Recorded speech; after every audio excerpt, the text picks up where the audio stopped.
열왕기상 21장 20절부터 29절까지 제가 읽습니다. 아합이 엘리야에게 이르되 나의 대적이여 너가 나를 찾았느냐? 대답하되 내가 찾았노라.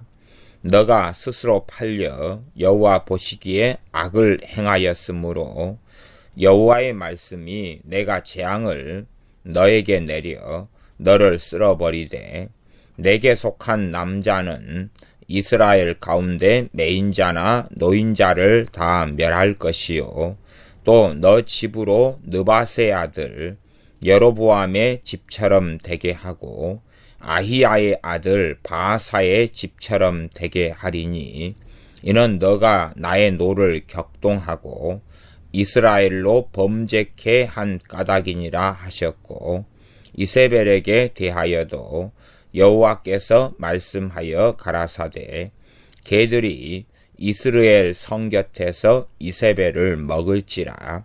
아합에게 속한 자로서 성읍에서 죽은 자는 개들이 먹고 들에서 죽은 자는 공중의 새가 먹으리라 하셨느니라 하니 예로부터 아합과 같이 스스로 팔려 여호와 보시기에 악을 행한 자가 없음은 저가 그 아내 이세벨에게 충동되었습니다.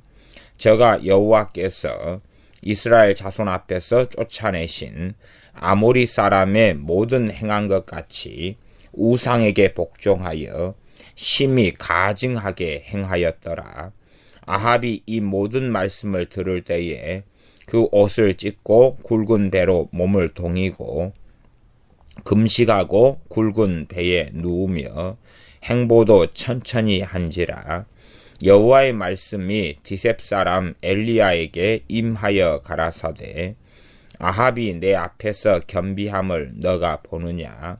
저가 내 앞에서 겸비함을 인하여 내가 재앙을 저의 시대에 내리지 아니하고 그 아들의 시대에야 그 집에 재앙을 내리리라 하셨더라. 아멘. 기도 응답의 원리 가운데 중요한 것은 겸손함이라 하는 것입니다. 사람들은 기도를 많이 하면 하나님이 들어주실 거다 생각하면서 하나님을 많이 조르고 졸라서 자신의 원하고 구하는 것을 응답받으려고 합니다. 그러나 그가 하나님 앞에서 어떻게 사는가 하는 것이 하나님의 은혜와 하나님의 도우심과 하나님의 긍휼과 자비가 나타나는 가장 근원적인 그러한 이유와 하나님의 행하심이라는 것을 알지를 못합니다. 하나님께 열심히 기도하고 하나님께서 들어주시지 아니하시니 하나님을 원망하고 타다면서 심지어 하나님을 떠나는 그런 일들까지도 비일비재합니다. 하나님께서는 어떤 사람이 기도하기 전에라 할지라도 그가 하나님 앞에서 겸손한 사람이면 하나님께서 그에게 은혜를 베푸시며 그를 돌보신다 하는 것은 당연한 이야기가 됩니다. 어떤 사람의 기도 때문에 하나님께서 그에게 복과 은혜를 주시는 게 아니라 사실상은 그가 하나님 앞에서 겸손한 삶을 사느냐 그렇지 않느냐가 중요합니다. 그가 하나님 앞에서 겸손한가 그렇지 않은가 하는 것이 기도 응답의 근원적인 이유가 된다는 사실을 반드시 기억해야 됩니다. 오늘은 열왕기상 또 역대상 등을 통하여서 얼마나 겸손한 사람을 하나님께서 긍휼을 베푸시고 그들의 기도에 응답하셨는가 하는 것을 살펴보겠습니다. 겸손한 사람에게 응답하시고 은혜를 주시며 그들에게 하나님께서 먹고 배부르게 하신다는 것은 이 열왕기상이나 또 역대상이나 역대하 그리고 시편, 잠언, 신약, 구약 성경에 이르기까지 가득한 말씀이 됩니다.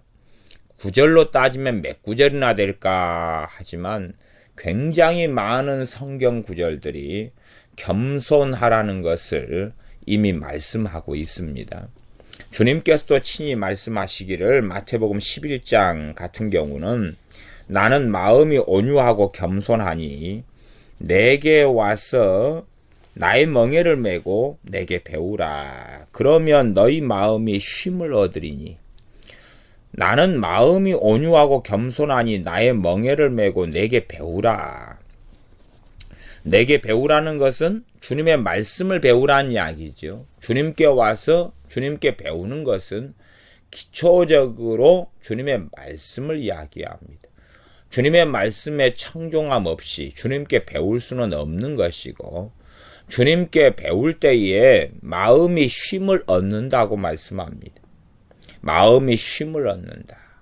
분주함이 끝나고 마음 안에 있는 정욕과 분노와 탐심과 탐욕과 이기심과 시기와 질투와 분쟁과 살인과 미움과 증오함과 우상숭배 등의 이 마음의 악함과 분주함이 주님께 배울 때에 멈추게 되는 것입니다. 기도하니까 멈추는 게 아니라는 사실입니다. 하나님의 말씀을 참 많이 왜곡하고 변질시켜서 열심히 기도만 하면 되지, 그 사람이 하나님 앞에서 어떻게 살아야 하는가 하는 것을 가르치지 않고, 그리고 몇 마디 말로 덮어버리기를 원하는 사람들이 많으나 그것은 합당치 않습니다.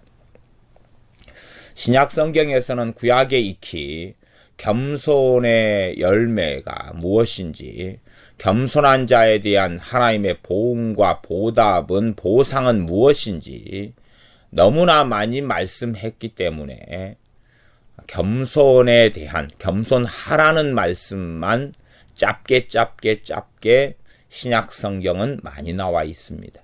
그래서 신약 성경에서 나와 있는 겸손이라는 짧게 나온 단어에 대한 그러한 구체적인 말씀들을 보려면 구약으로 넘어오는 수밖에는 없는 것 같습니다. 예를 들어서 골로새서 3장에 보면 3장 12절 같은 구절에는 그러므로 너희는 하나님의 택하신 거룩하고 사랑하신 자처럼 긍휼과 자비와 겸손과 온유와 오래 참음을 옷 입고, 그렇게 긍휼, 자비, 그 가운데 이제 겸손과 온유 함께 한 쌍이죠. 겸손과 온유와 오래 참음을 옷 입고 그렇게 살아라. 그런 골로새 3장 같은 말씀들이 짧게 겸손이라는 말씀을 여러 내용 가운데 집어넣어 가지고 함축적으로 함께 다루는 것을 우리는 봅니다. 단순하게 그냥 겸손이라는 게 하나의 덕목상이다 이렇게 생각할 수 있지만 그러는 것이 아니란 이야기. 그래서 겸손과 온유 그럴 때에 성령님의 9가지 열매 가운데는 온유가 있습니다. 사랑과 희락과 화평과 오래 참음과 자비 양승과 충성과 온유와 절제, 그렇게 온유가 있는데 성령님의 열매 가운데 겸손은 없어요. 겸손은 하나님께서 누구에게 요구하시는 거냐 하면 우리에게 요구하시는 거다 그 말입니다. 물론 성령님의 9가지 열매도 우리에게 다 요구하시지만 성령님의 열매라 하는 것은 우리가 주님 앞에 살아갈 때에 성령 하나님께서 우리 안에서 맺어주시는 열매이기 때문에, 성령님께서 맺어주시는 열매이기 때문에 성령님의 열매라 하는 것입니다. 겸손은 성령님께서 맺어주신 열매라기보다는 우리가 가져야 될 열매. 그렇기 때문에 그 겸손이라는 것을 통하여서 하나님께서 역사하시고 하나님께서 우리에게 자비와 긍휼을 베풀어 주시는 근원적인 것이 된다는 것입니다. 그래서 성경에서 얼마나 겸손을 중요하게 여기고 우리의 기도의 응답의 열쇠가 우리의 겸손에 달려있고, 나아가서 기도를 심지어는 안 한다 할지라도 우리가 겸손한 삶에 있어서 하나님께 나아갈 때에 열매를 맺게 되는 것이고, 기도를 아무리 많이 한다 할지라도 우리가 교만한 자고 심지어 악인이라면 악인은 하나님께서 넘어뜨리며 물리치신다고 말씀합니다. 어떤 면에서는 이 교회 안에서 악인들이 참 많습니다. 믿는다고 하면서 악인들이 많습니다. 그리고 악인들도 열심히 기도합니다. 그러나 그들의 기도는 무용지물이 되어집니다. 나중에 기도 응답의 원리 가운데 악인에 대한 말씀도 또 다루어야 할 것 같습니다. 악인의 기도는 하나님께서 물리치시고 듣지 아니하십니다. 그러니 악인들은 그 악을 버리는 것이 중요하고, 악인의 길에서 의인의 길로 돌아서는 것이 당연하게 그것이 가장 기본적인 것입니다. 악인 중에 하나가 악인의 길이 뭐겠습니까? 예수를 믿는 사람이 우상 숭배하고 제사 지내고 산다. 그러면 그건 불신자하고 비교할 수 없이, 불신자가 제사 지내고 산다, 그럴 때 악인이라고 그러기보다는 예수님 믿는 사람, 하나님을 섬긴다는 사람이 제사를 지내고 산다, 그것은 악인이다 그 말입니다. 악인의 삶이고 악인의 길이고 악인의 자리에 서 있는 것입니다. 그러면서도 하나님의 긍휼과 자비를 구하고 원한다니, 그건 참으로 말도 안 되는 그러한 소치가 되어집니다. 하나님의 진노를 쏟지 않는 것만 해도 다행으로 알아야 합니다. 그러나 자신이 정당하고 옳은 것처럼 악인의 길과 악인의 자리에 서 있으면서 하나님의 긍휼과 자비와 기도 응답이 있기를 원한다 하는 것은 그 자신의 강팍함을 드러내는 것입니다. 출애굽기에는 하나님께서 애굽왕 바로에게 종종 말씀하시는 것 가운데 하나가 뭐냐 그러면, 너가 어느 때까지 내 앞에 겸비치 아니하겠느냐, 그렇게 애굽왕 바로에게 말씀합니다. 너가 어느 때까지 내 앞에 겸비치 아니하겠느냐. 하나님 앞에서 겸비치 않는다. 요즘에 이제 개역 성경에서 개역 개정판으로 번역하면서 겸비하다는 단어를 겸손함이란 단어로 대부분 바꿨습니다. 그래서 겸손함과 겸비함, 이 큰 차이가 없는 그런 단어인 것을 우리가 생각해 보면 됩니다. 성경에서 겸손과 겸비, 그것이 함께 가는 그런 단어가 됩니다. 베드로전서 5장 5절이나 야고보서 4장 6절 말씀도 동일합니다. 하나님께서는 교만한 자를 물리치시고 겸손한 자에게 은혜를 주시느니라. 겸손한 사람에게 은혜를 주신다는 말씀입니다. 겸손한 사람에게 하나님께서 은혜를 주신다. 베드로전서 5장 5절 말씀도 다 서로 겸손으로 허리를 동이라. 하나님께서 겸손한 자를, 교만한 자를 대적하시되 겸손한 자들에게 은혜를 주시느니라. 하나님께 주시는 은혜의 원리, 은혜가 뭐겠습니까? 하나님의 돌보심이 있는 거지요. 그러면 어떤 사람이 아무리 많이 기도한다 할지라도 교만한 자의 자리에 서고 오만한 자의 자리에 서고, 잠언식으로 하면 거만한 자의 자리에 선다. 그러면 그가 아무리 환난 중에 하나님께 부르짖고 외쳐도 하나님의 응답과는 상관이 없다는 것을 알아야 됩니다. 교만한 자에 대해서, 또한 겸손한 자에 대해서 가장 많이 성경에 나오는 것 중에 하나가 시편이나 잠언이 됩니다. 그러면 시편, 잠언 같은 경우도 하나님의 말씀의 대상이 어디냐 그러면 당연하게 이스라엘이고 하나님의 백성입니다.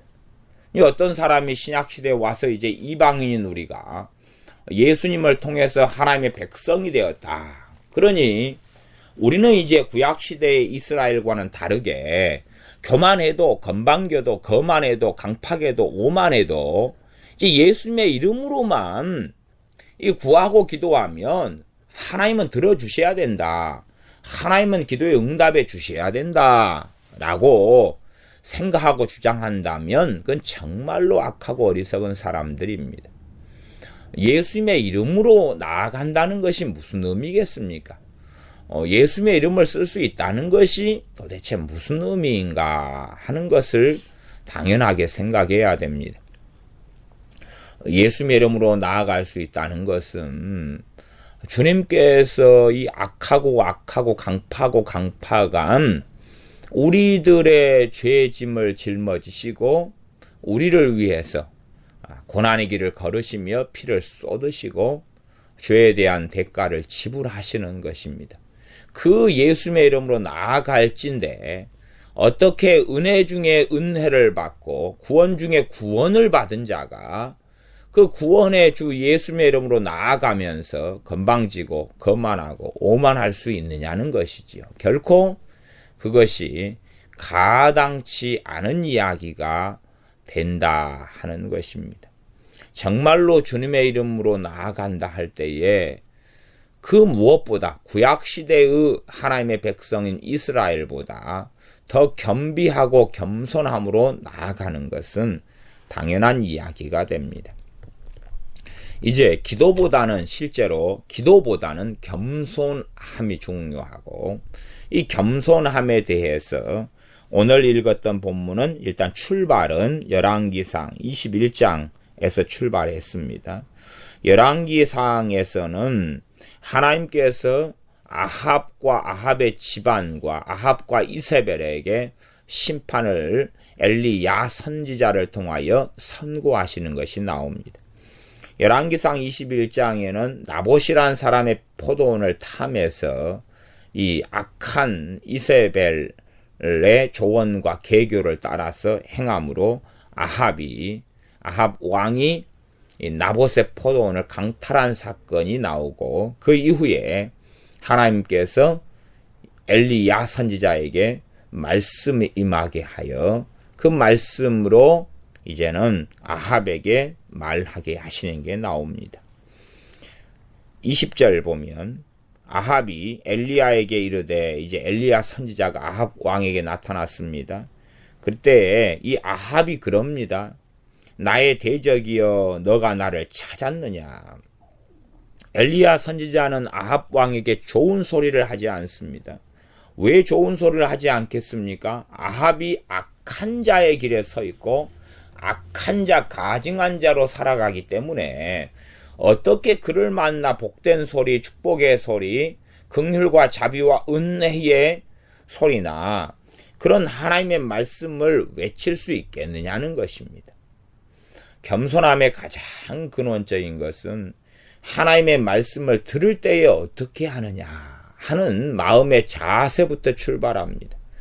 하나님의 말씀을 들을 때에 내가 이 교만한 자는 오히려 혼란이 일어나고 진통 속에 들어갈 수도 있습니다. 내가 옳다 그러니까 하나님의 말씀을 들을 때에 겸비함과 엎드려짐이 없고 내가 옳다는 마음, 거만하고 악한 마음이 있을 때에 혼란과 혼동 속에 들어갈 수 있습니다.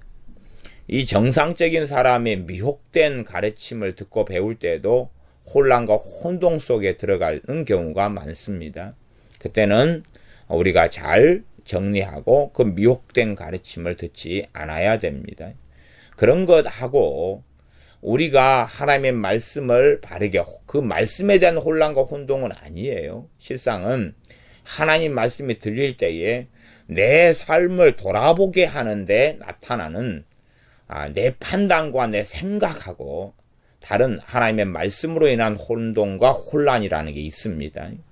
근데 그럴 때에 이제 그가 혼동과 혼란 속에 들어간다면은 오히려 말씀을 듣고 겸비함과 겸손함 속에 엎드려짐이 필요한데 그렇지 않은 사람들이 많다는 것입니다. 자기의 주장, 자기의 생각을 앞세우고 자신의 의로움을 앞세우고 믿음도 없으면서 믿음이 있다고 생각하고 하나님을 경외하지도 않으면서 하나님을 경외한다고 생각하는 것입니다. 하나님을 경외하는 것이 무엇인가를 밝힐 때에 자신은 동의하지 못하겠다. 나는 하나님을 경외하는 사람이다. 이런 식으로 생각한다 하는 것입니다. 그래서 이 엘리야 선지자는 아합 왕에게 주시는 하나님의 말씀이 좋지를 않았습니다. 그래서 나의 대적이여 그럽니다. 왜 맨날 나를 원수처럼 여기고 나를 공격하고 나에 대해서 불쾌하고 좋지 않은 말들만 쏟아놓느냐는 것이지요. 그러나 악한 자 아합에게는 당연한 이야기입니다.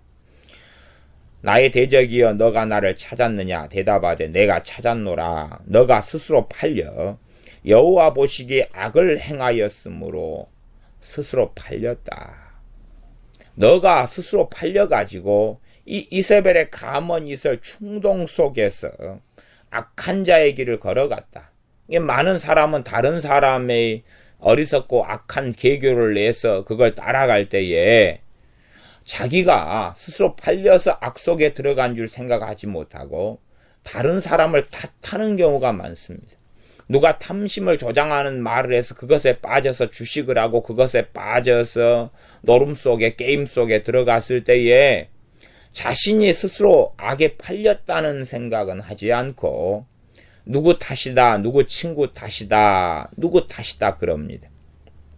그러나 그건 스스로 악을 행하였다는 하나님의 말씀과 동일하게 되어집니다. 25절도 그렇습니다. 예로부터 아합과 같이 스스로 팔려 여호와 보시기에 악을 행한 자가 없음은 저가 그 아내 이세벨에게 충동되었습니다. 이 양상이 스스로 팔렸다는 것입니다. 그래서 악한 자 이세벨을 아내로 삼아가지고 이세벨의 조언을 듣고 그것을 받아들이는 것입니다. 그렇게 해서 스스로 팔려가지고 이 악을 행했다는 것, 그것은 결코 면죄부가 되지 않습니다. 주변 사람들의 말을 듣고 악한 자의 길을 걷고 악을 행하는 것이 나는 무죄하다는 면죄부가 결코 될 수 없는 것입니다. 열왕기상 21장 20절 하반절 너가 스스로 팔려 여호와 보시기에 악을 행하였으므로 여호와의 말씀이 내가 재앙을 너에게 내려 너를 쓸어버리되 내게 속한 남자는 이스라엘 가운데 매인자나 노인자를 다 멸할 것이요. 매인자나 노인자나 내게 속한 자, 내게 속한 남자, 그럼 최소한은 이 아합에게 속해 있는 아합의 집안의 자손들, 자식 자손들을 포함하고 자손 자식들 가운데 자손 자식들은 노인자라 그럽니다. 노인자란 말은 자유인이다 그 말이고요. 그 다음에 아합의 집안에 있는 사람 가운데 여종 남종은 매인자라 그럽니다. 여종이나 남종이나 자식이나 자손이나 후손들이나 할 것 없이 다 하나님께서 멸하시겠다 그럽니다. 이게 아합의 연고로 아합의 자손 자식들 여종 남종까지도 하나님께서 멸하신다는 선고가 떨어지지, 이런 악한 자 한 명으로 인하여서 단지 그 사람만 멸망을 당하는 것은 결코 아닙니다. 이 아합 왕이 아람 왕 베나닷을 살려줍니다.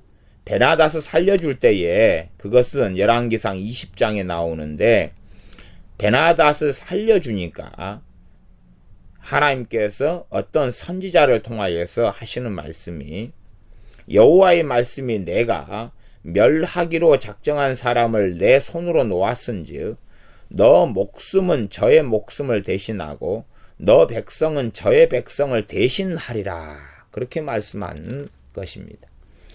하나님께서 멸하기로 작정한 자를 너가 놓았다. 그러니까 너 목숨으로 그의 목숨을 대신하고 너의 백성으로 그들의 백성을 대신해라.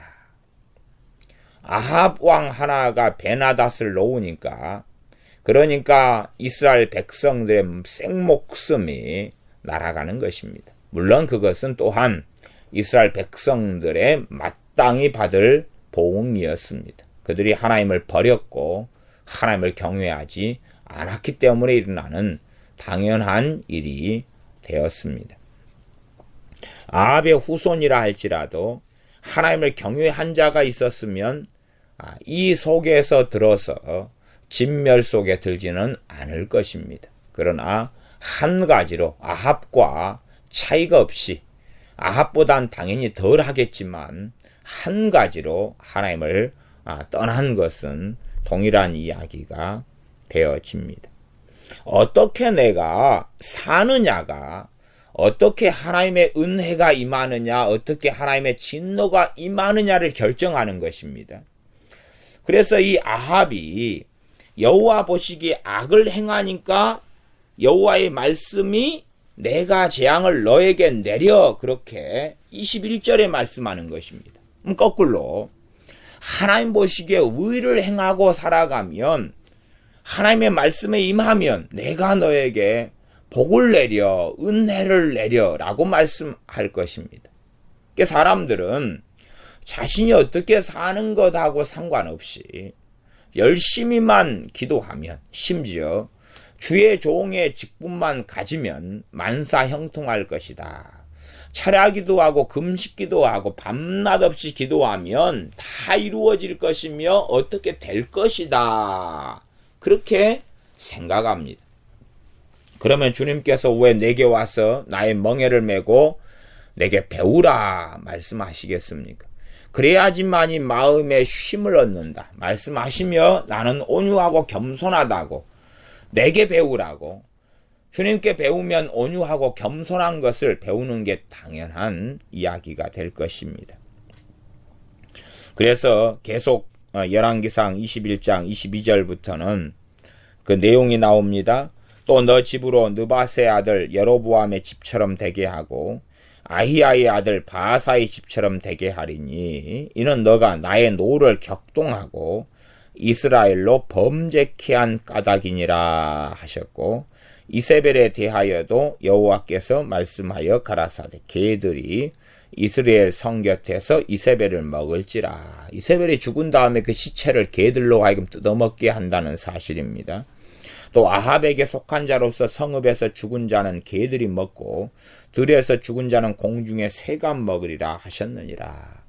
땅속에 쉽게 잘 묻히는 게 아니라 개들과 새들의 먹이가 그들의 시체가 되게 한다는 말씀입니다. 25절 예로부터 아합과 같이 스스로 팔려 여호와 보시기에 악을 행한 자가 없음은 저가 그 아내 이세벨에게 충동되었습니다. 이러한 이 스스로 팔렸다, 악한 말을 들으면 악한 자를 정리하고 정돈해야 되구나, 그 악한 자의 말에 충동당하기보다는 거절하고 거부해야 됩니다. 악한 자가 근처에 있는 사람들은 악인이 되기가 쉽습니다. 근원적으로 유유상종이 아니겠습니까? 악한 자니 악한 자와 어울릴 수밖에 없는 것이지요. 그러지 친구 따라서 어찌됐다. 어떤 부모들은 자식에 대해 옹호하면서 내 자식은 착한데 친구를 잘못 만나서 그렇다, 그런 이상한 이야기를 합니다. 친구를 잘못 만나는 게 아니라 정말로 마음과 뜻이 같으니까 친구가 되는 것입니다. 그래서 더 악한 정보를 얻어감고 악한 지혜와 지식을 얻어가면서 악한 자의 길을 걸어가는 것이라는 사실입니다. 그러하지 친구는 선하고 친구는 좋은데, 그런데 내 자식은 이리 됐다는 것이 아니라, 내 자식은 좋고 내 자식은 선량하고 내 자식은 좋은데 친구를 잘못 만나서 그렇다. 친구가 정말로 내 자식이 옳다면 악한 말을 할 때에 그 말에 귀를 기울이지 않고 친구의 악한 말을 인하여 친구를 알 수 있고 그 친구와 결별하고 그 친구와 헤어지게 되고 교제를 끊게 되는 것입니다. 왜냐하면 악한 자인 것을 친구의 입에 말을 통하여 드러냈기 때문에 나는 하나님 앞에 살아가는 사람이니 그들과 함께 사귐과 교제를 계속할 수 없는 것은 당연한 이야기가 됩니다. 이제 이러한 이 엘리야 선지자를 통한 하나님의 말씀을 듣습니다. 그래서 그때에 아합이 어떻게 행하느냐 하면 27절부터지요. 아합이 이 모든 말씀을 들을 때에 그 옷을 찢고 굵은 배로 몸을 동이고 금식하고 굵은 배에 누우며 행보도 천천히 한지라. 여호와의 말씀이 디셉 사람 엘리야에게 임하여 가라사대 아합이 내 앞에서 겸비함을 너가 보느냐. 개정개혁판은 아합이 내 앞에서 겸손함을 너가 보느냐. 크게 겸손과 겸비의 차이는 크게 없습니다. 그런데 겸비하다. 이 겸손하고 겸비한 것, 아합이 어떻게 행했느냐. 그러면 이 하나님의 이 심판과 진노의 말씀을 들을 때에 옷을 찢고 굵은 배로 몸을 동이고 금식하고 굵은 배에 누우며 행보도 천천히 했다. 금식의 본질적인 것은요, 내가 금식을 통해서 내 어떤 뜻을 이루려는 것이 아니라 하나님 앞에서 참으로 엎드리고 겸비한 것입니다. 40일을 금식하든 100일을 금식하든지 간에 금식을 통하여서 무언가를 이루어 보겠다. 금식을 통하여 어떤 닫힌 문을 열어보겠다. 금식을 통하여서 내 기도 응답을 받아보겠다. 그런 금식 기도라면 그 금식은 사실상 일고의 가치가 없는 것입니다.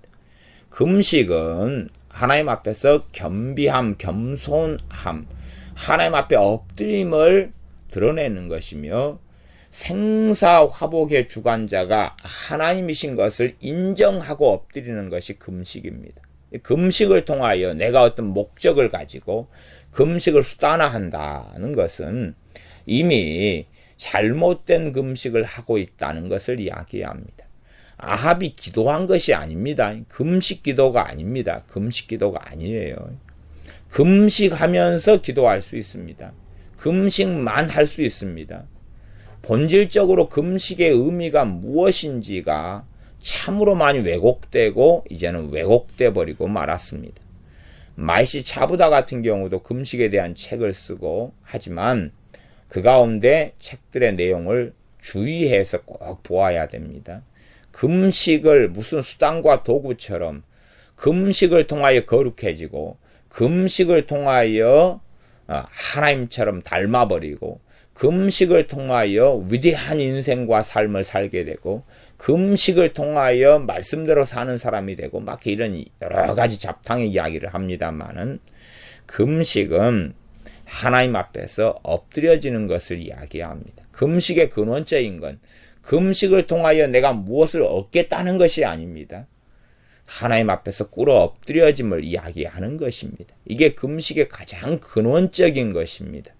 금식은 통회하고 자복하면서 행하는 것 중에 하나이지 금식을 통하여 수단화시켜서 뭔가를 얻고 기도 응답을 받겠다는 것이 결코 아니라는 사실을 기억해야 됩니다. 아합은 옷을 찢었습니다. 그래서 동일하게 옷을 찢으면 되느냐? 그런 것이 아닙니다. 율법에서 옷을 찢으라 그러니까 그냥 옷을 찢는 것만을 상용화해가지고 꼭 금식을 상용화해서 이 바리새인들이 일주일에 1회에 2차례씩 금식했습니다. 그러나 그 금식은 하나님께 들은바되지 않았지요. 동일하게 하나님께서 듣지 않고 받지 않는 금식들을 하는 사람이 얼마나 많은 줄을 모릅니다. 실제로 금식해가지고 무슨 일이 있었다는 간증을 간혹 하지만 사실은 금식을 한 후에 아무 일도 없었다, 배만 고팠다는 간증은 훨씬 더 많은 사람이 할 수밖에 없습니다만은 그건 간증거리가 되지 않고 수치스러운 일이 되기 때문에 아무 말도 안 하는 것입니다. 억지로 금식을 해서 좋은 일이 있었다고 꿰맞추기를 하는 사람들이 많습니다만은 금식은 어떤 응답을 받기 위해서 하거나 어떤 기도 응답에 대한 하나님께 대가를 지불하기 위해서 하는 것이 아닙니다. 단순하게 옷을 찢어서 되는 것도 아니고 굵은 배에 눕거나 굵은 배로 몸을 동인다고 되는 것이 아닙니다. 하나님께서는 그 마음의 겸비함을 확인하면서 그 마음에서 우러나오는 겉의 행동까지도 겉의 행동을 보시면서 마음을 감찰하시는 분이 하나님이시기 때문에 사람에게 어떻게 보이느냐의 문제가 아니라 하나님이 어떻게 보시느냐의 문제일 뿐입니다. 근데 아합이 하나님의 진노의 선고, 하나님의 말씀을 듣고 아합은 이렇게 행하였습니다. 참으로 때로는 두렵고 떨리는 말씀을 우리가 들을 수도 있습니다. 성경을 통해서요. 그러나 그때 우리가 어떻게 행하느냐가 내 인생과 삶 속에 하나님의 긍휼이 어떻게 임하고 나타나느냐를 좌지우지하게 됩니다. 그러니까 유감스럽게 저 같은 경우도 많은 경우에 사람들이 마땅히 반응하고 겸비해야 될 때에 그렇지 않을 경우들을 많이 봅니다. 심지어 우리 교회 교인들 가운데서도 그런 경우들을 제가 목격할 때가 많이 있습니다. 또한 만나고 상담하는 사람들 가운데서도 제가 굳은 이야기와 좋지 않은 이야기로 책망할 경우들이 있습니다. 그때에 어떤 사람, 소수의 사람은 겸비하면서 하나님의 은혜가 임하고 겸비할 때 하나님께서 그 심령에 통회함을 부어주십니다. 그러나 대다수의 사람들은 나는 그런 이야기를 듣지 않고 받지 않겠노라. 나에 대한 책망은 정당하지 않다. 나에 대해서 그렇게 말하는 것은 정당하지 않다. 그런 식으로 한 귀로 듣고 흘려버리거나 혹은 참으로 말씀을 가지고 이야기함에도 불구하고 받아들이지 않는 그런 일들도 많이 있습니다. 왜냐하면 듣기에 거슬리고 싫기 때문에 그런 것 같지요. 내게 온당하고 좋고 복이 되고 받아들일 만하고 찬탄할 만하고 칭찬해주고 높여주고 세워주면 야 좋다 그러지만 그렇지 않으니까 돌아보기보다는 어떻게 다른 양상으로 반응하는 것입니다. 하나님께서는 아합에 대하여 내 앞에서 겸비함을 너가 보느냐. 저가 내 앞에서 겸비함을 인하여 겸손함을 인하여 내가 재앙을 저의 시대에 내리지 아니하고 그 아들의 시대에야 그 집에 재앙을 내리리라 하셨더라. 아합은 전쟁통에서 죽습니다. 그렇게 해서 전쟁터에서 아합이 죽어나가는 것이 그 다음 장 22장에 나와 있습니다. 그러지 전쟁통에서 안 죽고 늙어서 평안 죽는다는 이야기는 아닙니다. 이러한 모든 하나님의 심판을 아합의 자식의 때에야 쏟아부어서 그의 집안과 그의 가문을 끝장을 내겠다 말씀하시는 거지. 이 겸비함 때문에 모든 용서가 다 일어나고 이러는 것 자체는 아닙니다. 그러나 아합의 겸비함 때문에 하나님의 진노와 심판이 아합의 시대 때는 얼마간은 하나님께서 유보시키고 넘기셨다는 것까지 우리가 살펴볼 수가 있습니다. 다음 열왕기 하 22장을 봐보겠습니다. 열왕기 하 22장 열왕기하 22장 열왕기하 22장에서는 이 훌다라는 여선지자가 나옵니다. 훌다라는 여선지자가 나오는데 그 여선지자가 하는 하나님의 말씀이 있습니다. 유다 왕이 그때는 요시야였습니다. 요시야에 대하여서 하나님께서 말씀하신 것입니다. 요시야에게 말씀하셨는데 요시야가 어떻게 했느냐 그러면 이 유다 왕 요시야가요 8절부터 열왕기하 22장 8절부터 그렇습니다. 대제사장 hil기야가 서기관 사반에게 이르되 내가 여호와의 전에서 율법책을 발견하였노라 하고 그 책을 사반에게 주니 사반이 읽으니라. 서기관 사반이 왕에게 돌아가서 복명하여 가로되 왕의 신복들이 전에 있던 돈을 쏟아 여호와의 전 역사 감독자의 손에 붙였나이다 하고 또 왕에게 구하여 가로되 제사장 hil기야가 내게 책을 주더이다 하고 왕의 앞에서 읽음에 무엇을 읽습니까? 책을 읽어요. 책이 뭐냐면 율법책을 발견해가지고 읽는다 그 말입니다. 이 성전을 보수하고 중건하다가 무엇을 발견하게 되냐 하면 율법책을 발견하게 됩니다. 그래서 이 책을 이제 읽어요. 율법책을 읽어요. 22장 11절 왕이 율법책의 말을 듣자 곧 그 옷을 찢으니라. 우리가 하나님의 말씀을 읽고 들을 때에 정말로 그때에 하나님께서는 그 말씀으로 인하여서 그의 겸비함, 겸손함을 확인하십니다. 하나님의 말씀을 어떻게 듣는가입니다. 그래서 겸손함의 가장 중요한 것은 말씀을 들을 때에 어떻게 반응하느냐, 하나님의 말씀을 들을 때에 어떻게 반응하느냐입니다. 하나님 말씀을 들을 때에 그것이 그 사람의 어려움, 그 사람의 고난, 그 사람의 환난, 그 사람의 고통, 그 사람의 간구와 부르짖음에 하나님께서는 어떻게 응답하실 것이냐가 결정되는 것입니다. 그가 살려달라고, 하나님 도와달라고 아무리 탄원한다 할지라도 그가 하나님의 말씀을 들을 때에 어떻게 듣느냐 하는 것이 중요합니다. 그래서 요시야 왕의 이 말씀을, 율법의 말씀을 읽고 들을 때에 옷을 찢습니다. 그냥 우리 옷을 찢는 문제가 아닙니다. 그것이 문제가 아니라 그가 어떻게 하나님의 말씀에 그의 심령이 동하고 반응했느냐 하는 것이지요. 그러면서 옷을 찢을 뿐만 아니라 12절부터 왕이 제사장 hil기야와 사반의 아들 아히감과 미가야의 아들 악볼과 서기관 사반과 왕의 시신 아사야에게 명하여 가로되 이들이 고관들이고 중요한 직책에 있는 사람들인데 너희는 가서 나의 백성과 온 유다를 위하여 이 발견한 책의 말씀에 대하여 여호와께 물으라. 우리 열조가 이 책의 말씀을 듣지 아니하며 이 책에 우리를 위하여 기록된 모든 것을 준행치 아니하였으므로 여호와께서 우리에게 발하신 진노가 크도다. 이 율법책이 하나님의 말씀에 기록한 모든 것을 준행치 아니했다는 걸 발견합니다. 그리고 여호와께서 우리에게 발하신 진노가 크도다 하고 선언합니다. 왜냐하면 말씀과 비추으니 그렇다는 것입니다.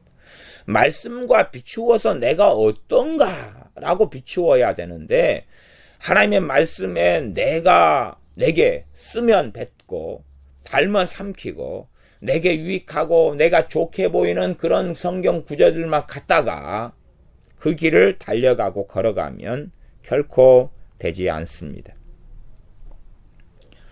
이제 여선지자 훌다에게 하나님의 말씀이 임하는 것이 나옵니다. 여선지자 훌다가 여호와의 말씀을 고합니다. 16절입니다. 열왕기하 22장 16절 여호와의 말씀이 내가 이곳과 그 거민에게 재앙을 내리되 곧 유다 왕의 읽은 책의 모든 말대로 하리니 이는 이 백성이 나를 버리고 다른 신에게 분향하며 그 손의 모든 소위로 나의 노를 격발하였습니다. 그러므로 나의 이곳을 향하여 발한 진노가 꺼지지 아니하리라 하라 하셨느니라. 하나님의 진노, 하나님의 말씀은 영원한 것이고 이루어지는 것입니다. 18절 너희를 보내어 여호와께 묻게 한 유다 왕에게는 너희가 이렇게 고하라. 이스라엘 하나님 여호와의 말씀이 너가 들은 말을 의논컨대 내가 이곳과 그 거민에게 대하여 빈터가 되고 저주가 되리라 한 말을 너가 듣고 마음이 연하여 여호와 앞 곧 내 앞에서 겸비하여 옷을 찢고 통곡하였으므로 나도 너 말을 들었노라.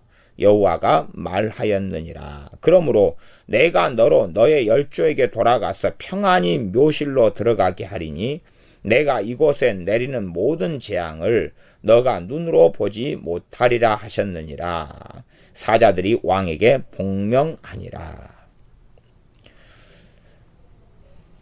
하나님의 말씀의 율법책의 말씀이에요. 율법책의 말씀을 읽고 그것을 요시야 왕이 듣고 너가 듣고 마음이 연하여, 마음이 연했단 말은 마음이 부드럽다 그 말이에요. 그래서 그것을 온유라 그럽니다. 온유라는 것은 내가 사람들에게 얼마나 부드럽냐의 문제가 아니라 하나님의 말씀에 내가 얼마나 마음이 부드럽냐는 것이 온유입니다. 그래서 온유와 겸손은 함께 가는 것입니다. 함께 가는 것. 내가 하나님의 말씀을 들을 때에 마음이 얼마나 연하냐, 마음이 얼마나 부드럽냐, 얼마나 그 말씀에 대하여 수용성이 있느냐, 받아들이느냐. 너가 듣고 마음이 연하여 여호와 앞고 내 앞에서 겸비하여 옷을 찢고 통곡하였으므로.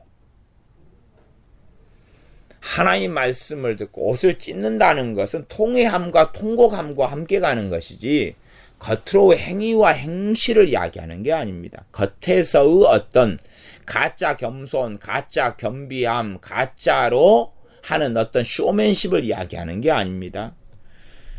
너가 내 앞에서 겸비하여 옷을 찢고 통곡하였으므로 나도 너 말을 들었노라.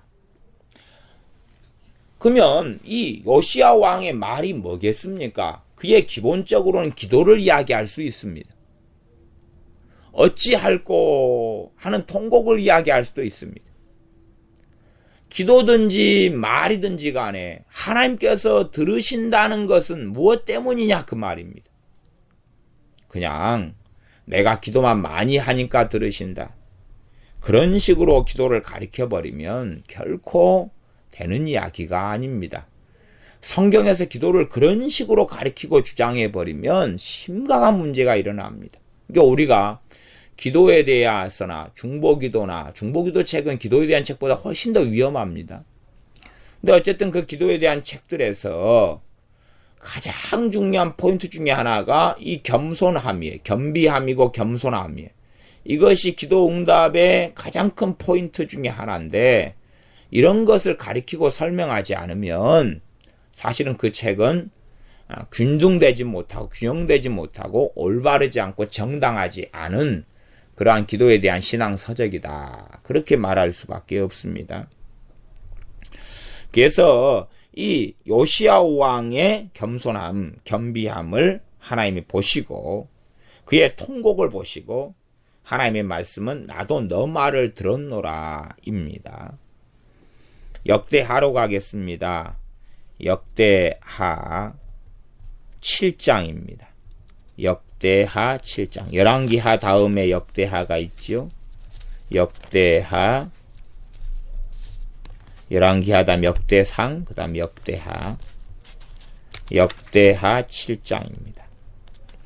역대하 7장 14절.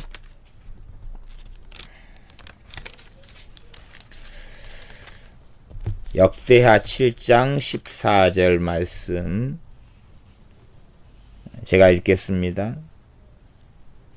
하나님께서 솔로몬에게 성전 봉헌을 한 후에 하나님께서 하신 말씀입니다.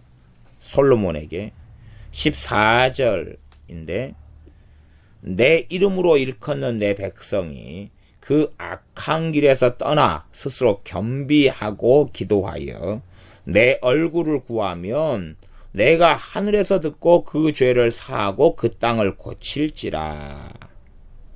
이곳에서 하는 기도에 내가 눈을 들고 귀를 기울이리니. 지금 하나님의 기도 응답에 대해서 솔로몬에게 하나님께서 정확하게 지금 이 여호와의 전 성전에서 하는 기도라 할지라도 정확하게 뭘 말씀하시냐 그러면 내 이름으로 일컫는 내 백성이 첫째는 겸비하다는 것은 그 악한 길에서 떠나서 스스로 겸비하고 기도하여 그 기도가 어떻게 응답되느냐 악한 길에서 떠나고 스스로 겸비한 것입니다. 악한 길에서 떠나고 그 다음에 겸비한 것이. 아합 같은 경우는 악한 길에 떠난 것은 없어요. 반쪽이죠, 반쪽. 아합 왕의 겸비와 겸손은 반쪽이에요. 반쪽도 사실 안 될 수도 있어요. 근데 악한 길에서 떠나서 스스로 겸비하고 기도하여. 그러니까 겸비한 가운데, 겸비하고 기도는, 겸손과 기도는 지금 다르게 이야기합니다. 다르게 이야기해요. 스스로 겸비한 상태 속에서 이제 뭐 합니까? 기도해요. 기도해서 내 얼굴을 구하면 내가 하늘에서 듣고 그 죄를 사하고 그 땅을 고친다. 기도에 중요한 것은 그가 악한 자의 삶을 살면 그 죄가 용서를 받는 것이, 그게 첫 번째입니다. 두 번째는 땅을 고친다는 이야기는 기도에 응답해 주신다는 이야기. 사람을 바꾼다는 이야기 아니에요. 사람을 바꾸는 것은 누가 바꿔야 돼요? 자기가 바뀌어야 돼요. 자기가. 사람이 바뀌는 것은 자기가 바꿔야 돼요. 자기가. 땅을 고치는 것은 기도 응답으로 나타납니다. 땅을 고치는 것.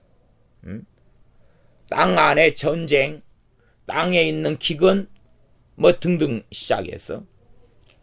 그래서 그때에 하나님께서 기도에 응답해 주시고 들어주신다는 말씀을 합니다. 역대하 12장입니다. 역대하 12장. 역대하는 이 말씀이 실제적인 이 왕들과 연결해서 있는 사건들 가운데 겸손이 굉장히 많은 내용으로 실제적으로 나와 있습니다. 역대하 12장입니다. 12장에는 르호보암이라는 이 르호보암 왕이 나오는데, 르호보암은 솔로몬의 아들이지요. 그래서 르호보암의 경우가 나와 있습니다. 12장 7절 보겠습니다.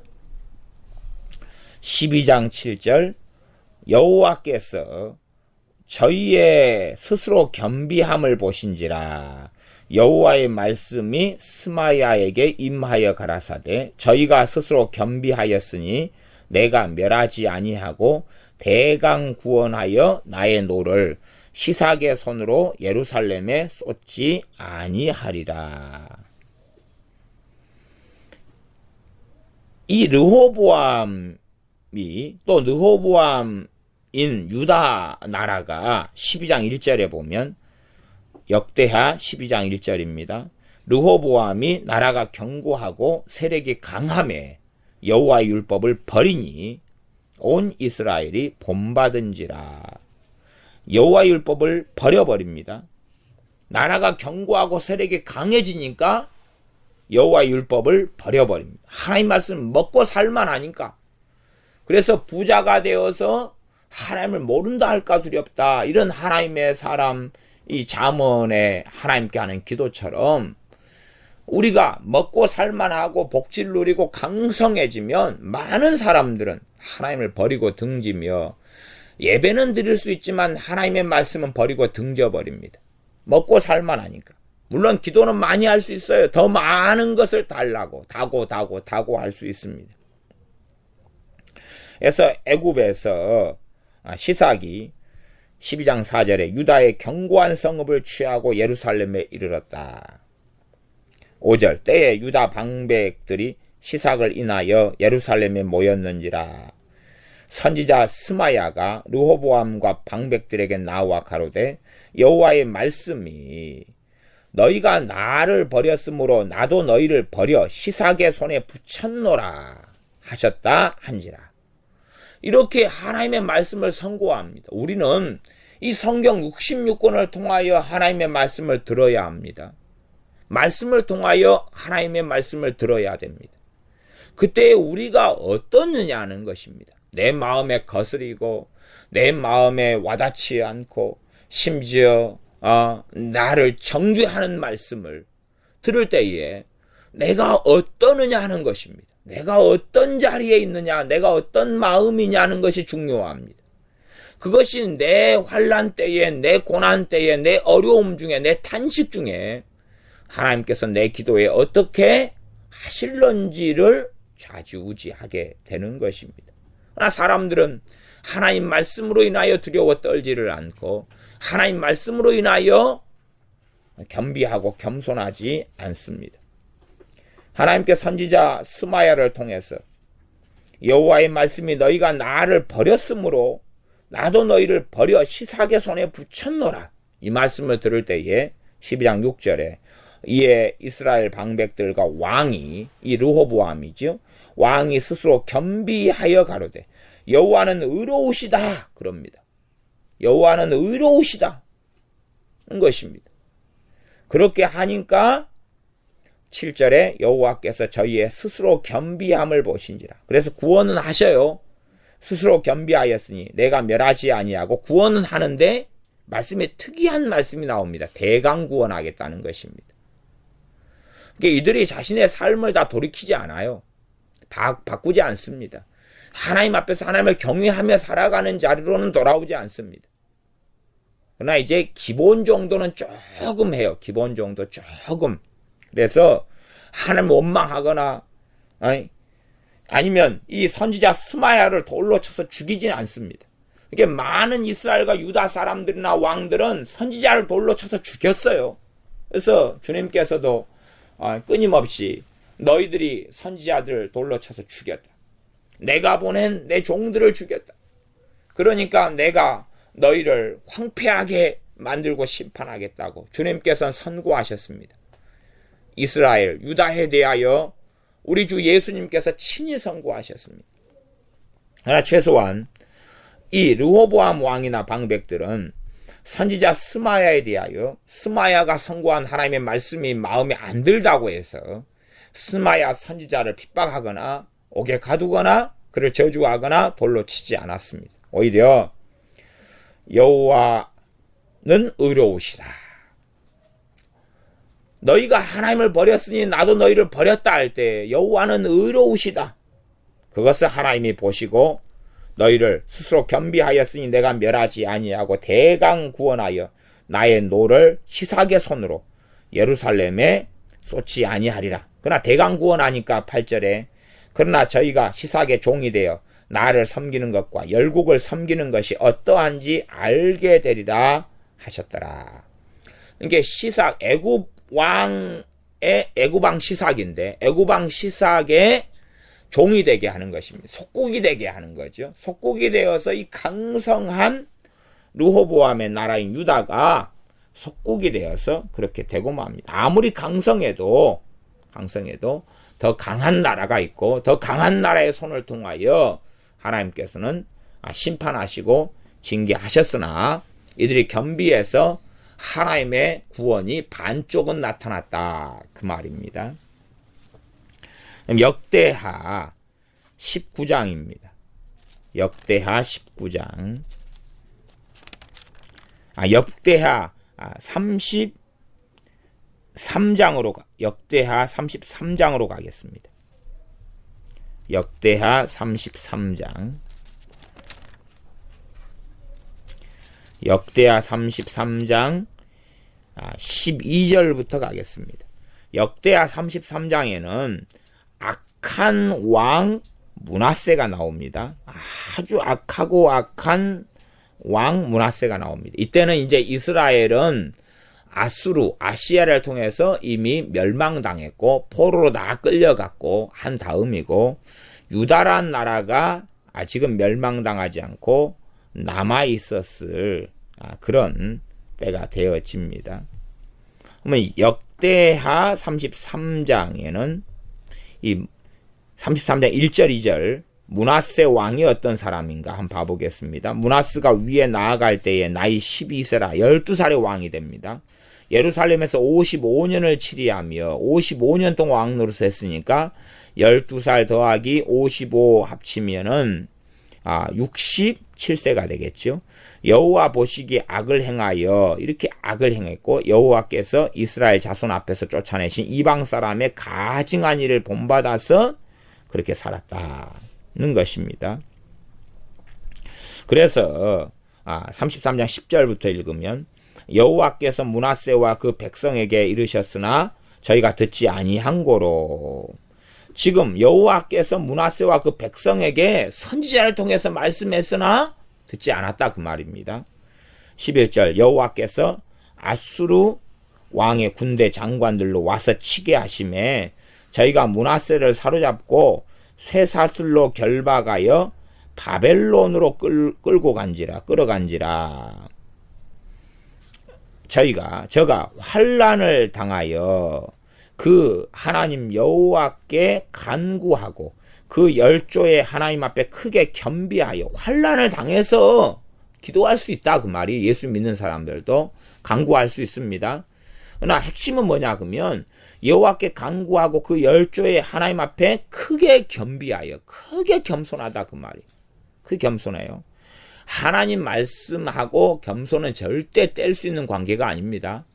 이제 오늘 말고 그 다음 시간에 이 겸손함을 계속 이어서 말씀을 전하겠습니다만은 하나님 말씀과 겸손은 떼는 관계가 아닙니다. 함께 가는 관계입니다. 말씀에 어떻게 마음이 어떻게 반응하느냐, 내가 어떻게 반응하느냐, 내 마음이 어떻게 연하고 부드러운가 하는 것과 겸손은 절대 뗄 수 있는 것이 아닙니다.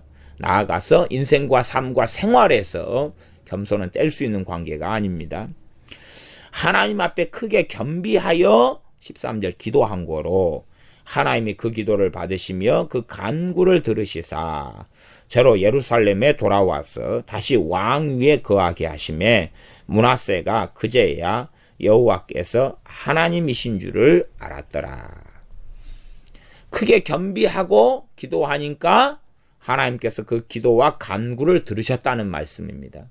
교만한 자의 기도는 하나님이 듣지 않습니다. 교만한 자의 간구나 부르짖음에 하나님은 귀를 기울이지 않습니다. 이 겸비하고 겸손한 자의 부르짖음에 귀를 기울이십니다. 아무나의 기도를 한다고 들어주시는 것은 결코 아니라는 사실입니다. 다시 33장 19절부터 또 강조되어 있습니다. 19절 읽겠습니다.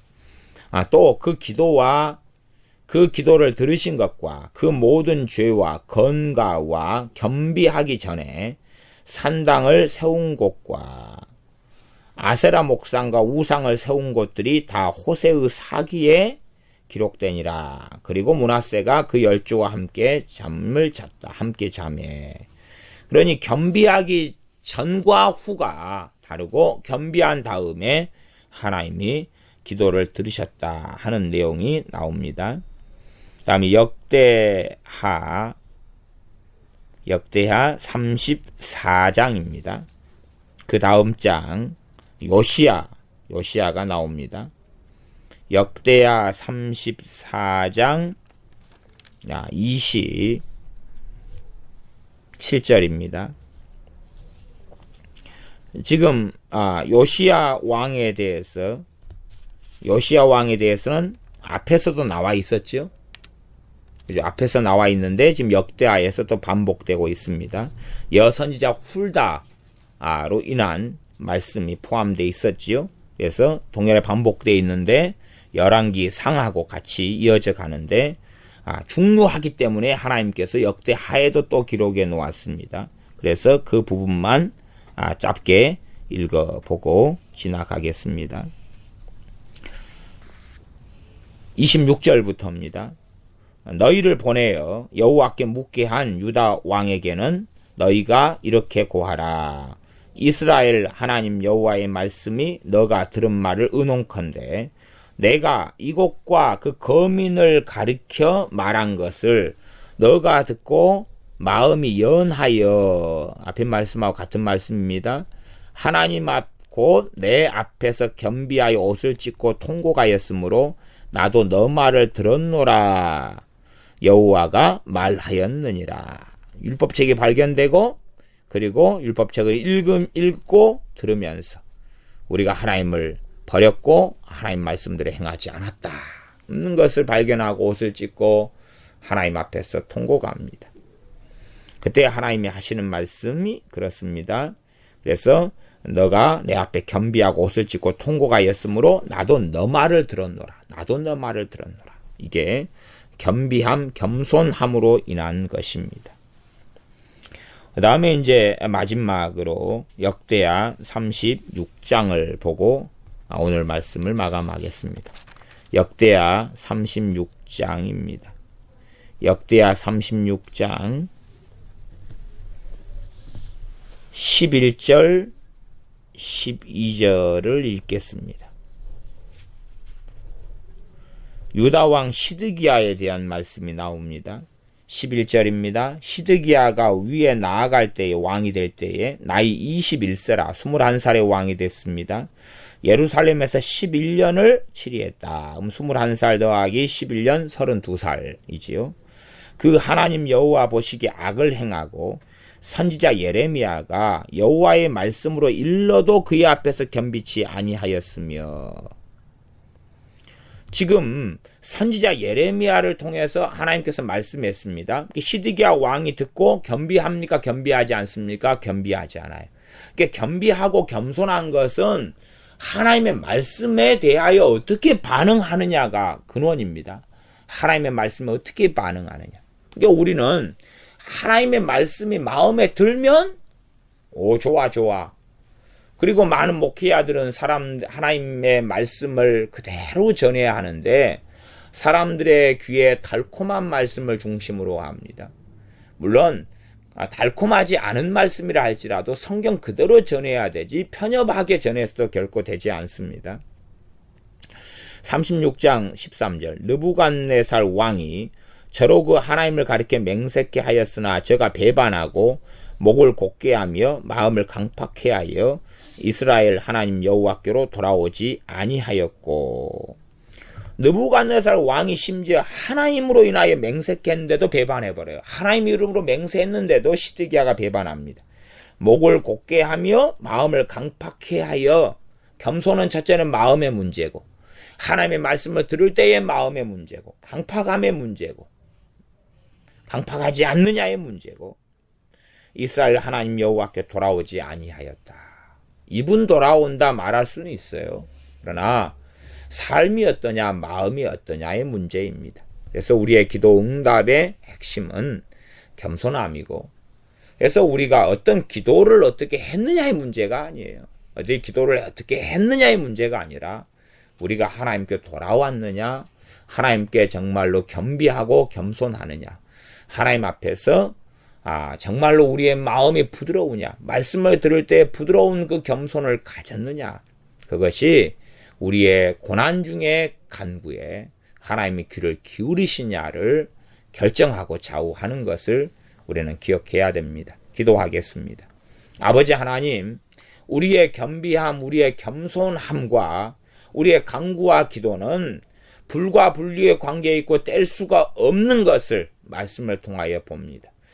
심지어는 악한 자 아합 왕이라 할지라도 겸비할 때에 하나님의 진노를 연기시키신 것을 보며, 겸비하고 겸손할 때에 요시야 왕에 대하여 하나님께서 너가 내 앞에 겸비하였으니 나도 너 말을 들었노라 하는 하나님의 말씀을 봅니다. 그리하오니 우리가 겸비함과 겸손함으로 하나님 앞에 살게 하시며, 하나님의 말씀을 들을 때에 우리의 마음을 강팍해 하지 않고 연하고 부드럽게 하여 하나님 말씀에 화답하며 아멘하며, 오히려 하나님의 말씀이 내게 대해서 엄중한 책망을 한다 할지라도 떨며 두려워하며 하나님을 경외하는 자리에 머물러 하나님의 은혜와 자비를 얻는 우리가 되게 하여 주시옵소서. 예수님의 이름으로 기도하옵나이다. 아멘.